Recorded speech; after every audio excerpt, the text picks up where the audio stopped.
Last night, I watched the Five Nights at Freddy's movie. I had no clue what to expect. I hadn't been watching any of the behind-the-scenes stuff. I haven't even seen all the trailers. I've only seen like one, because after that I was kind of like, I don't know if I want to see any more of this.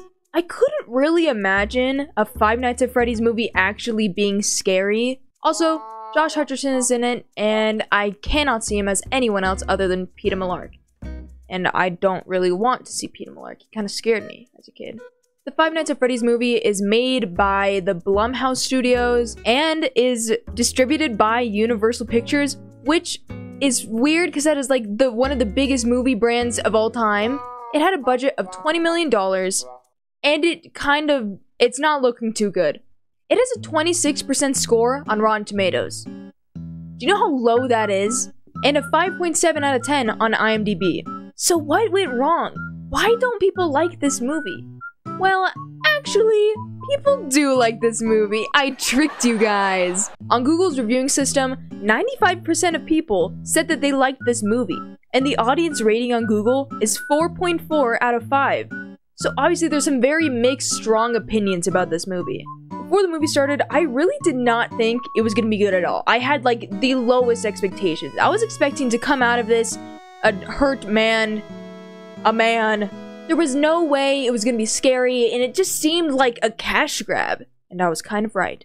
And the rest of this video is gonna have spoilers, so if you don't want to have spoilers for the movie, get out of here! Get out! This movie was not that scary. At least for about 95% of the time. And of course, we all have different opinions on what is scary and what isn't scary, but for me, an avid horror game player, I love Fnaf, I've loved Fnaf ever since I was a kid, I barely thought this movie was scary. There was very little moments where I was like, no, no. It barely scraped the surface of the horror that I wanted to see from this movie, but that's kind of what I was expecting. But of course, that isn't entirely the writer and director's fault. Five Nights at Freddy's 1, the game, relies heavily on you being alone. Or at least you think you're alone, but you're not. There are only 6 characters in the entire game. Freddy, Bonnie, Chica, Foxy, Golden Freddy sometimes, and you, the player. Does Phone Guy count as a character? I'm not sure. I don't care.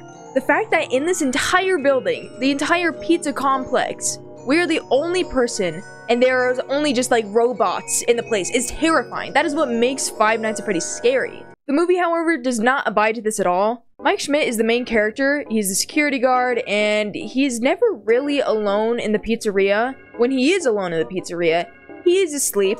So, I personally, I'm not really afraid of sleeping. Actually, sometimes. Sometimes I have bad dreams. I do admit that making a movie just based off of a dude looking at cameras trying to make sure that no animatronics get him, that would be kind of boring for like an hour-and-a-half long video. Yeah, that would be a little boring, I think. Unless the animatronics were really hot, then I would watch the entire thing. The animatronics, or the costumes for the animatronics, are really cool.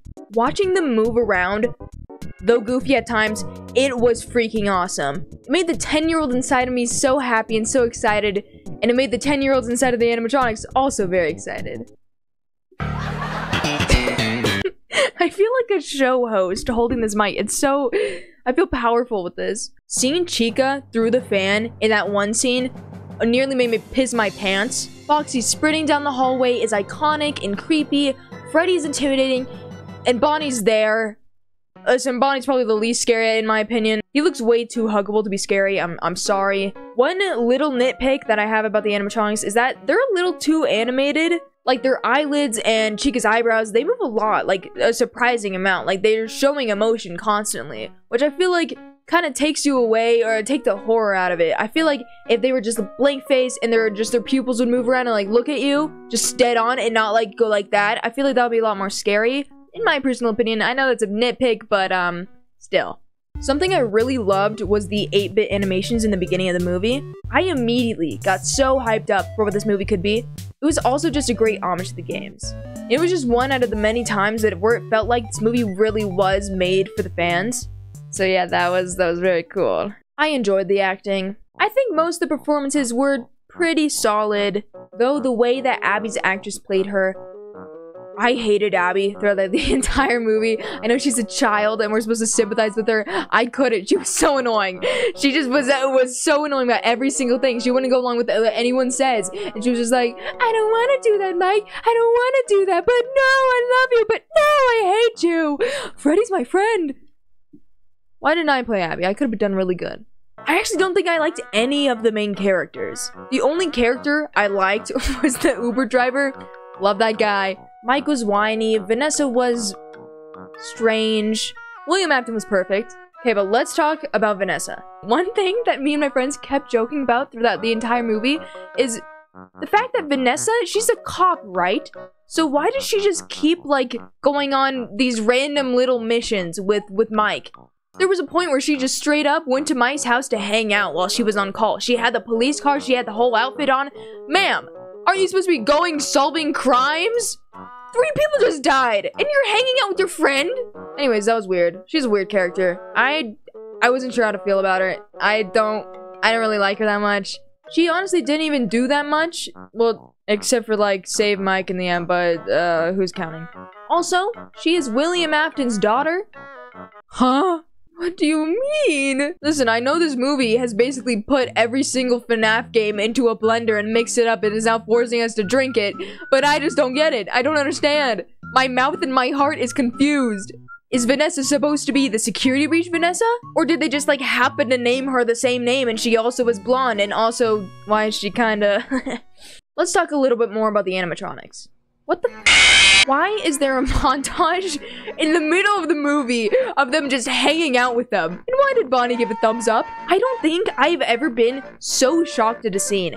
Not because it was scary, but because my brain was like melting. I was like, what is happening? They just murdered 3 people and now they're building a freaking fort. I wasn't sure if I was supposed to laugh or cry. That's kind of another problem I have with this movie. I didn't know what I was supposed to feel the entire time. I felt like it just kept switching up between drama, thriller, and comedy. My brain was having to do exercises to keep up. Now, I'm not complaining, because that montage scene was one of the funniest things I've ever seen in a movie. Mostly because of the mental whiplash it caused. But was it necessary? Maybe. Yes, definitely. We all needed this. Sorry I keep going around all over the place with this review. I didn't want to have to do a whole, like, hour-long review going scene by scene, so I'm just picking out what I thought what I felt the most about this movie. But I do want to bring up the fact that Freddy literally murdered Abby's aunt, cold-blooded, in Mike's house. And they did not bring it up once. She was the second biggest menace in the entire movie. And she didn't even get a climax in the story because she was just killed off by Freddy. And then no one talks about it. Doesn't that make Mike extremely suspicious that the person he was fighting in court against for Abby is now dead in his house and he suddenly has a convenient alibi for the reason why he's not there? But they don't explain this at all, and we're just left in confusion and fear. Where did they put her body? Did they hide it? Is she in Freddy? At the end of the movie, Shaggy is revealed to be William Afton, and for a second I was really worried because I wasn't sure if they were gonna do the spring lock scene, but they did, and it was awesome. It was very satisfying seeing that in live action, and I know a lot of people would be like, it could have been gorier, it should have been gorier. I think it was fine the way it was. I think they did that pretty well for the rating that they have on the movie, which is PG-13. Look at the nasty things that you have become. Look how small you are. And we cannot go through this entire review without talking about the best part of the movie. Holy it's Madpad. You have no clue how happy I was to see Madpad. Me and my friends literally stood up in celebration. Listen, for him even being in this movie raises it up like a whole letter grade. And the second best part was when the movie ended. Not because I didn't like the movie, but because they played the Five Nights at Freddy's song by Living Tombstone at the end in the credits. Again, I stood up in pure happiness. It's so cool to see these creators get, like, recognized for how much work they put into the FNAF series and how much they made it grow. They are the sole, well, them and Markiplier are the sole reasons why FNAF is as big as it is today. So it was just it felt very nice for everyone.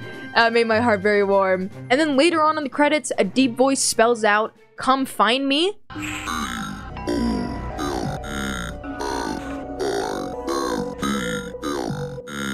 And the voice is the exact voice that's used in some of the little mini games in FNAF 2.